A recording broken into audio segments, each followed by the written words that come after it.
Understood?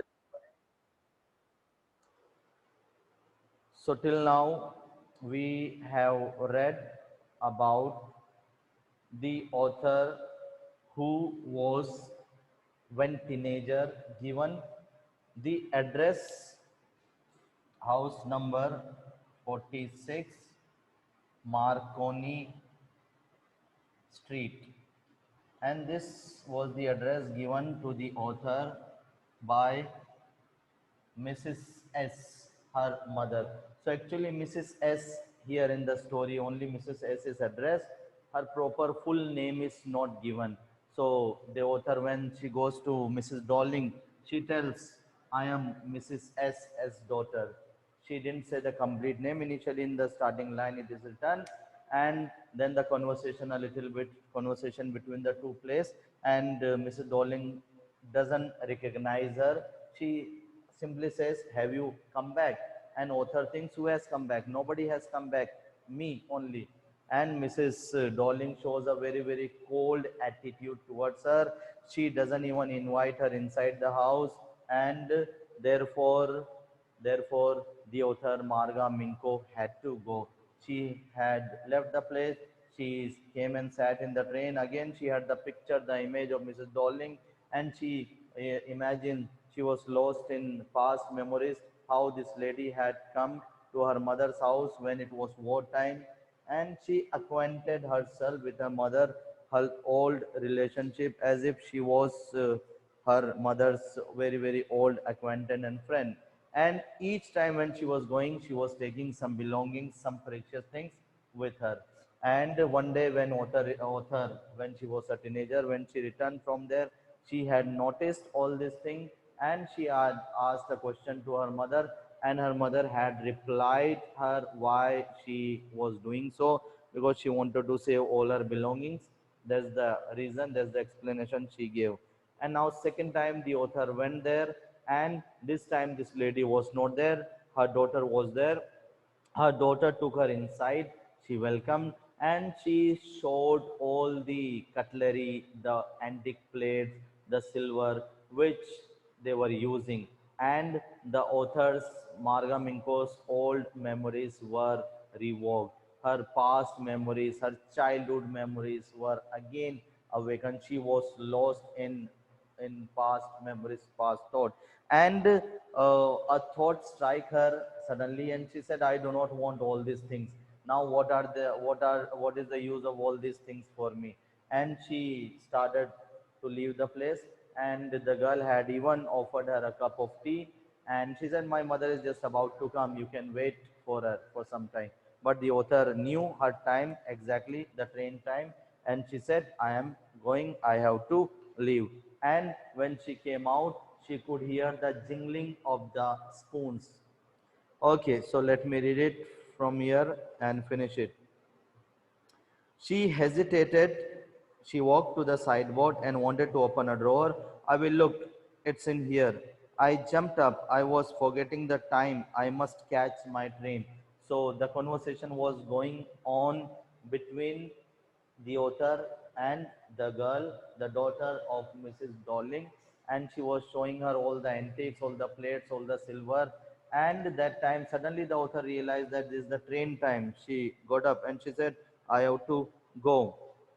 She had her hand on the drawer. Don't you want to wait for my mother? So the girl was trying to open the drawer to show the author some spoons. And she asked the author, don't you want to wait for my mother? She isn't come yet. No, I must go. I walked to the door. The girl pulled the drawer open. I can find my own way.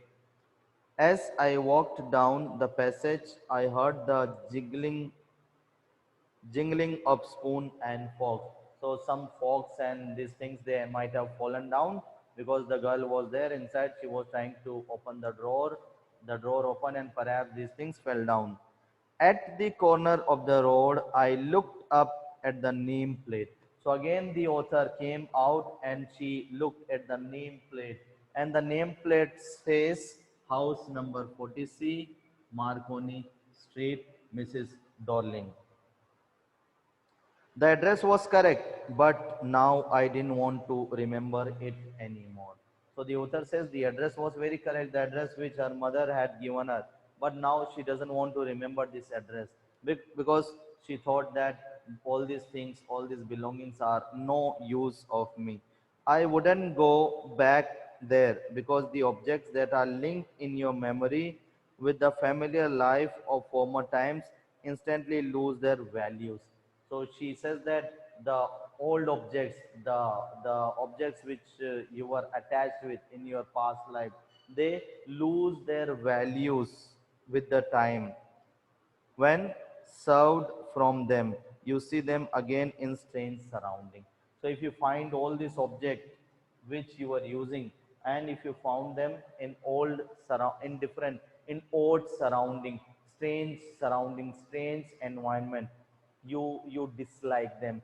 A kind of aversion, hatred develops about those objects, and you know that you cannot get them back. You know that they are of no use for you.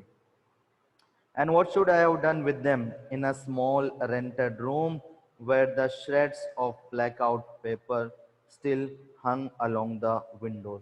And the author also gives explanation that now all these objects were no use for me, and I was living in a small rented room, rented house, and even outside of that room, outside of this house, still those war memories posters were fixed.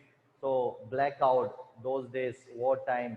So there was electricity, cut short of electricity. So blackout paper was still over there, and no more than a handful of cutlery fitted in the narrow table drawer. An author tells herself only she thinks that in a drawer, the small cabinet or drawer she has, it is sufficient only for small forks and spoons I have. It is not sufficient for the other spoons and belongings of my mother. I resolved to forget the address. Of all the things I had to forget, that would be the easiest. तो author ने कहा, author को लगा ये सारी चीज़ों को मैं भूलूं, इससे अच्छा है कि मैं एड्रेस को ही भूल जाऊं. So she resolved to forget the address which was given to her by her mother. The address was house number 46 Marconi Street.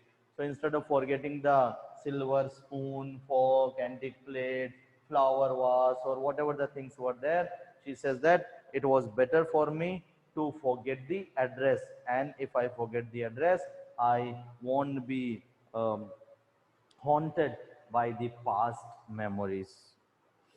So this is the story about the address. From the title itself, you can get it, you can understand that the address story is about the address, and it is about a girl, a teenager's grown up days when she was given the address by her mother, and later on the things for which she was craving, she was desiring, all those things she herself rejected, and she did not want to take them as she felt that they were of no use for her. So I hope everybody has understood this chapter now, and we can discuss the questions and answer. Everybody clear the story? All of you? Yes or no? Yes, sir. Any doubt? Any No, question? sir. Okay, so we can discuss the questions and you will reply me. You will tell me the answer. So be ready, everybody. Let's discuss some of the questions given here and some extra question. Okay, so who is the author of the address? Because you are going to have MCQs in your term 1 and MCQs in your periodic test. So periodic test syllabus, you know very well, chapter 1 and 2 from both the books, and I think 2 poems are there, and some grammar is there, isn't it? Sir, Marga Minko is the author.